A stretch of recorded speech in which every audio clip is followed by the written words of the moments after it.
this has came up sa press ko ni Senator Lacson. And what do you feel about this? Apparently, there was a report na natanggap ng kanyang opisina na meron daw pong pagkakataon, ito sinabi ng attorney Yusek Bernardo, na may pagkakataon daw po nang lumabas si Yusek sa kanyang detention cell sa Senado, tinry daw po or may attempt na tinry si General Torre before as the PNP chief.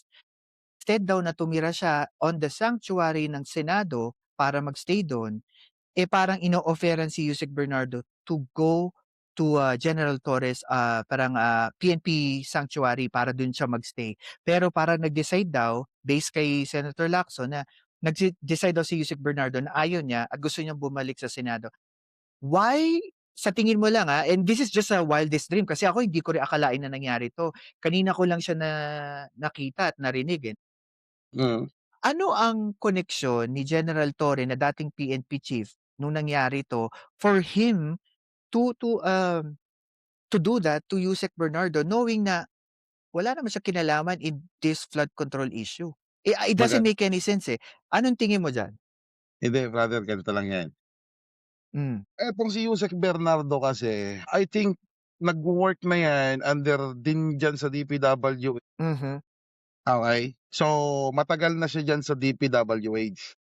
So, etong si siyempre bilang, chief PNP 'no, na si, etong si General Torre, nasa sa ano, kumbaga parang trabaho mo rin na proteksyonan etong mga may mga hawak na ano, 'wag na tayong magpaka-hipokrito, etong si Cabral 'no, maraming alam 'yan.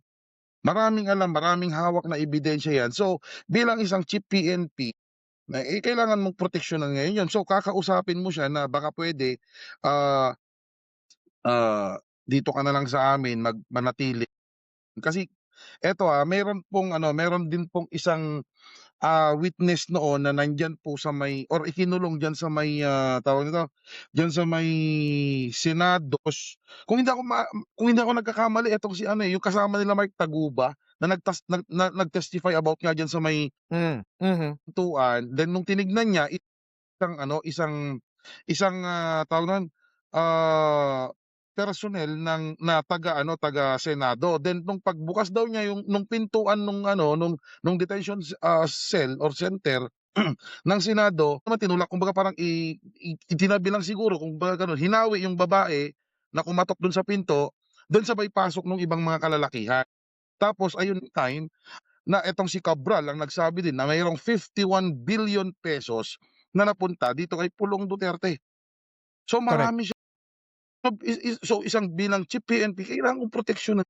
Ooperan ko yun na dito ka na lang sa akin mag-ano, sa'min sa side na, "Wag ka na diyan kasi Okay, baka mamaya mapasok ka." yes, I get your anggulo na sinasabi mo that there are certain forces probably on the Duterte side. But another question I want to ask you, do you think there are other external forces involved sa ganitong sitwasyon, sa mga BGC boys, kaila Yusek Bernardo, that is trying to influence whether or not itong Blue Ribbon Committee ay tumuloy or hindi dahil dito sa flood control?